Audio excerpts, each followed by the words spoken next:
Queridos hermanos, iniciamos la lección divina de este domingo 31 de agosto, domingo 22 del tiempo ordinario. Por la señal de la Santa Cruz de nuestros enemigos, líbranos, Señor Dios nuestro, en el nombre del Padre, y del Hijo, y del Espíritu Santo. Amén. Señor mío y Dios mío, creo firmemente que estás aquí, que me ves, que me oyes. Te adoro con profunda reverencia, te pido perdón de mis pecados y gracia para hacer con fruto este tiempo de lección divina. Madre mía Inmaculada, San José, mi Padre y Señor, Ángel de mi guarda, interceded por mí. En la primera lectura de este domingo leemos el libro del Eclesiástico o libro del Siráside, capítulo 3, versículos 17 al 18, 20 y 28 al 29. Hijo mío, en tus asuntos procede con humildad, y te amarán más que al hombre dadivoso. Hazte tanto más pequeño cuanto más grande seas y hallarás gracia ante el Señor, porque solo Él es poderoso, y solo los humildes le dan gloria. No hay remedio para el hombre orgulloso, porque ya está arraigado en la maldad. El hombre prudente medita en su corazón las sentencias de los otros, y su gran anhelo es saber escuchar. Palabra de Dios. Ya la semana pasada, el domingo pasado, leíamos el libro del Eclesiástico, el libro del Siráside, con esa reflexión profunda sobre la banalidad de las cosas del mundo. Ahora, en el capítulo 3, leemos esta exhortación tan hermosa. Hijo mío, que son palabras dirigidas a ti y a mí. En tus asuntos procede con humildad. ¿Y qué va a decir sobre la humildad? Que es lo más grande, lo más importante, incluso más que un hombre dadivoso. Un hombre que es muy generoso y que da muchas cosas. Más grande que él es el corazón humilde. Más grande que la generosidad es la humildad. Lo sabemos perfectamente porque nuestra Madre Santísima nos lo ha dicho con claridad. ¿Qué es lo que ha visto Dios en ella para elegirla como madre de nuestro Señor, como madre de su propio Dios? La humildad de su esclava. Y por eso tenemos que siempre tener como meta, como ideal, el trabajar en la humildad, que no es algo sencillo y no sale de manera gratuita. Siempre trabajar en esa humildad. Hazte tanto más pequeño cuanto más grande seas. Y eso te dará la gracia ante el Señor. Trabajar la humildad, ¿qué significa? En primer lugar, darnos cuenta de que todo es gracia. De que todo es gracia de Dios. Que incluso si yo me creo que tengo grandes talentos para una cosa, para otra, tengo que recordar algo tan sencillo. ¿Acaso los talentos me los di yo a mí mismo? No, no me los he dado a mí mismo. Yo no me he dado la vida que tengo, yo no me he dado los atributos que tengo, yo no me he dado las posibilidades que tengo. Aquella persona que cree que por sus propios méritos logra las cosas en la vida, bueno, nunca va a alcanzar verdaderamente el corazón humilde. Solo Él es poderoso y solo los humildes le dan gloria. Solo Dios es el poderoso, el verdaderamente poderoso, porque al final, qué importante es recordar que yo no domino mi propia vida. Que en mi vida, sí, yo tengo grandes libertades, pero que mi libertad es la libertad de un ser humano, que está limitada a tantas cosas y nunca las voy a poder dominar. Nunca todo va a estar bajo mi control. Recordar esto, entonces, es recordar efectivamente cuál es mi verdadera posición en este mundo y cuál es mi posición. Ser criatura de Dios. Por tanto, elevo a Él la gloria. A Él le pertenece la gloria, no a mí. No hay remedio para el hombre orgulloso, porque ya está arraigado en la maldad. Fíjate cómo estamos hablando del orgullo, que puede ser efectivamente que no sea un pecado gravísimo el que está cometiendo esa persona orgullosa, pero resulta que el orgullo lo que hace es arraigar el corazón en la maldad. El hombre prudente, en cambio, medita en su corazón las sentencias de los otros y su gran anhelo es saber escuchar. ¿Cuántas veces hemos reflexionado en la lección divina sobre la importancia de escuchar? ¿Por qué? Porque el mandato de Dios empieza justamente ahí. Escucha, Israel. No voy a poder llegar al amar a Dios sobre todas las cosas, con todo tu corazón, con toda tu alma, con todas tus fuerzas, si no sé escuchar. Es lo que antecede al mandamiento. Por eso la importancia de saber escuchar a los demás. ¿Dónde se manifiesta prioritariamente el orgullo? Justamente en ese no saber escuchar. En creer que lo que yo pienso, lo que yo le recomiendo a los otros, entonces es lo correcto. Fíjate cuántos consejos dan las personas sin conocer verdaderamente, sin conocer cuál es la realidad que vive el otro. La escuela de la escucha es tan importante. A mí me ha tocado, lógicamente, por mi labor sacerdotal, escuchar tanto a las personas. ¿Escucharlas para qué? Para comprender verdaderamente cuál es su problema. Porque me di cuenta que si yo asumo, bueno, esta persona tiene este problema, le voy a dar este consejo. Momento, primero tengo que conocer. Si viene una pareja con un problema matrimonial, ¿qué tengo que hacer en primer lugar? Conocer verdaderamente, y eso requiere tiempo para escuchar. Cuando desarrollaba la labor de exorcista, la mayor parte no era realizar el rito del exorcismo. La mayor parte era dedicarme a escuchar qué es lo que estaba ocurriendo con la persona y cómo habíamos llegado ahí. Primero, para poder discernir si efectivamente necesitaba un exorcismo o era otro el camino que tenía que seguir. Si yo en cambio no escucho y ante cualquier palabra, no, es que a mí me vienen pensamientos, no, entonces es el demonio, hay que exorcizar a esta persona, pero no la he escuchado, no la conozco, no sé qué es lo que está pasando verdaderamente. Ahí es donde se trabaja entonces esa humildad en la capacidad de escuchar a los demás. En la segunda lectura leemos la carta a los Hebreos, capítulo 12, versículos 18 al 19 y 22 al 24.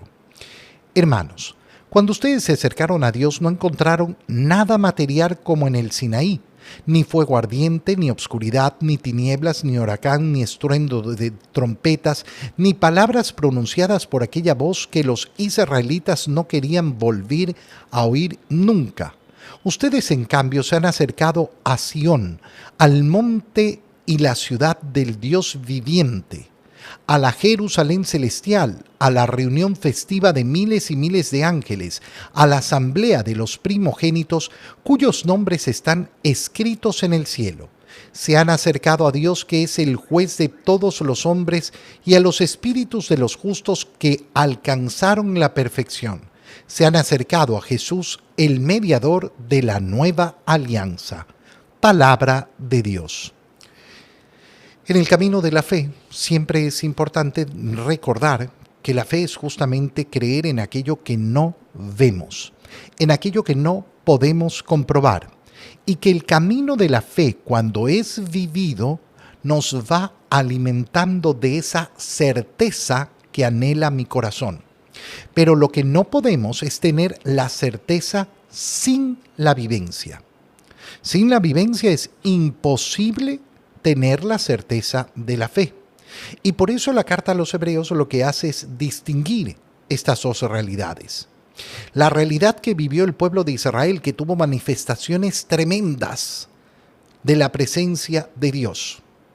Escucharon la voz de Dios en el Sinaí, vieron el fuego ardiente. No, ustedes no han tenido estas experiencias materiales.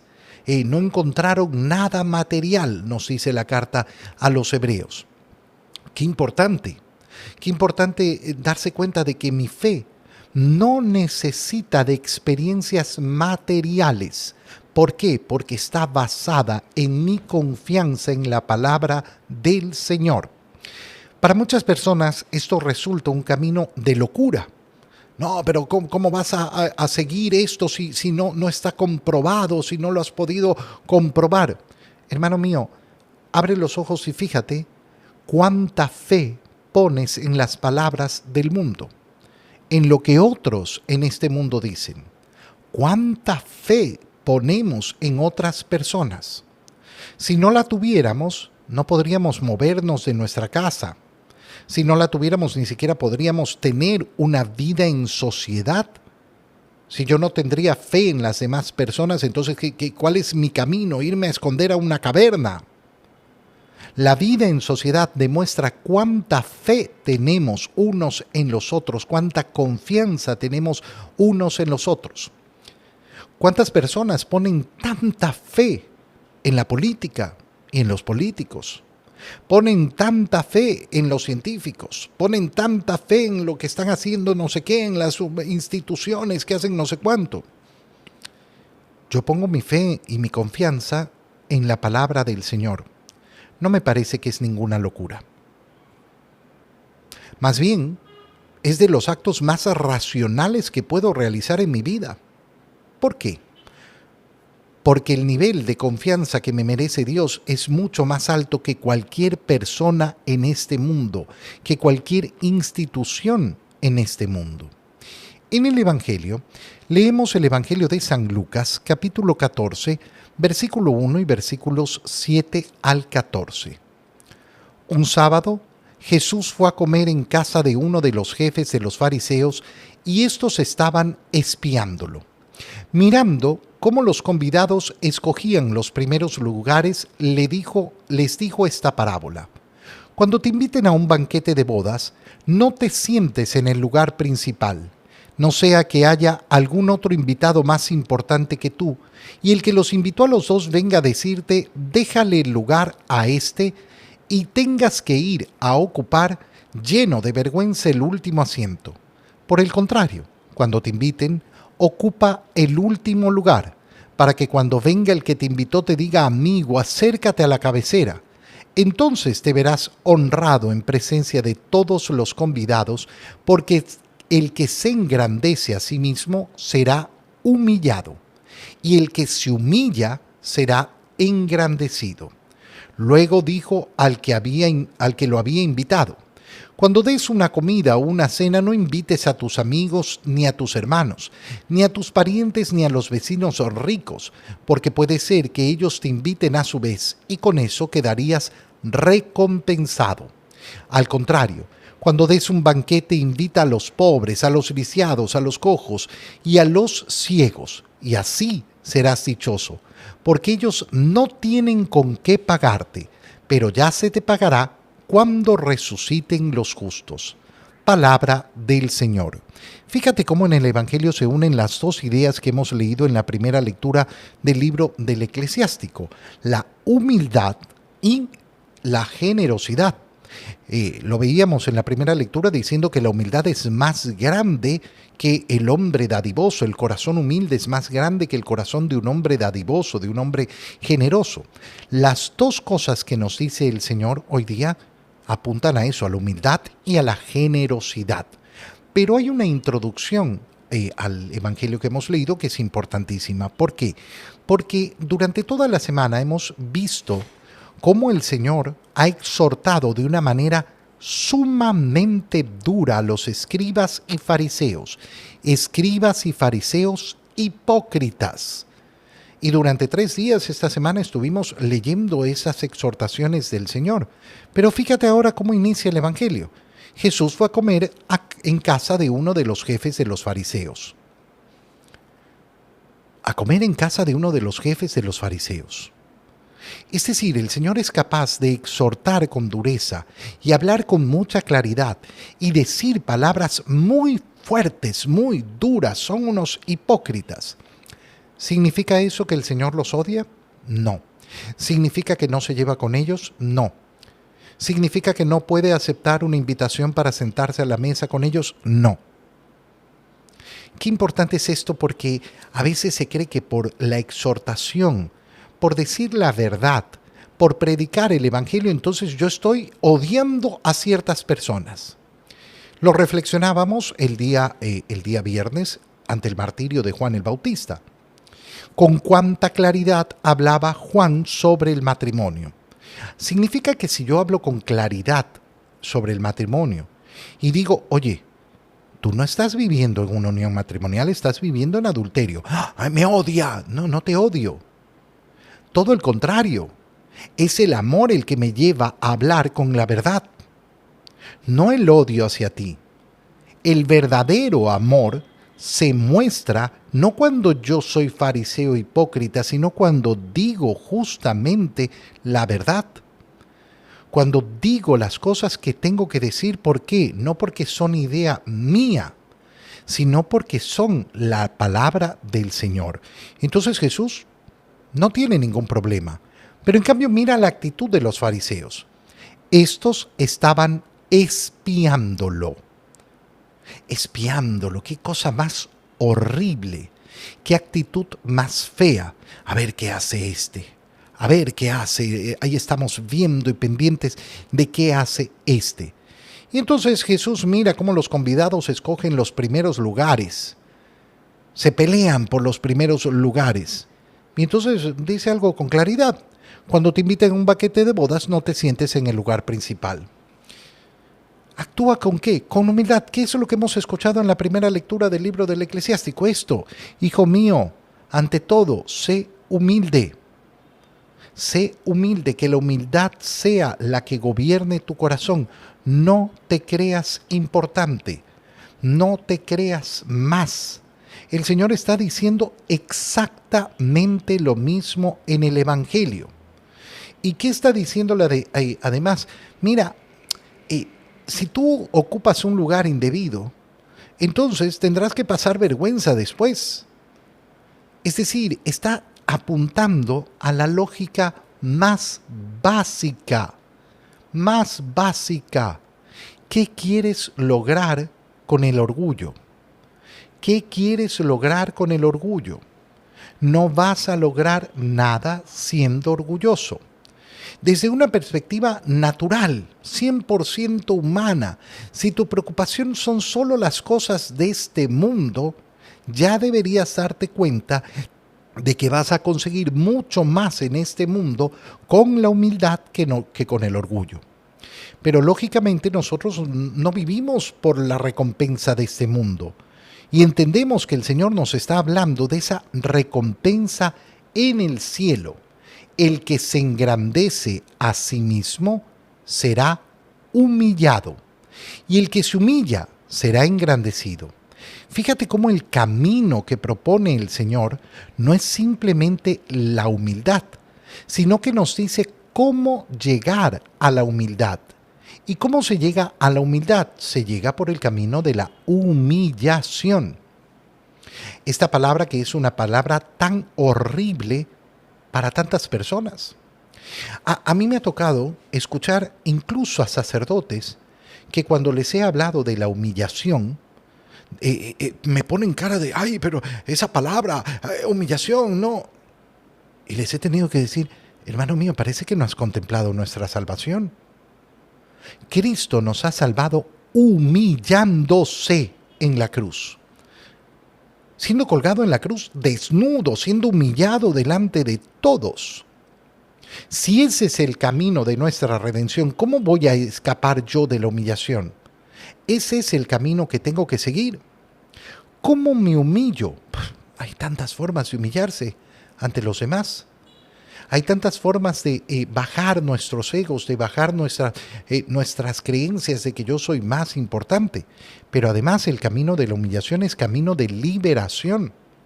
¿Cuántas personas andan preocupadas por las acciones del demonio en su vida?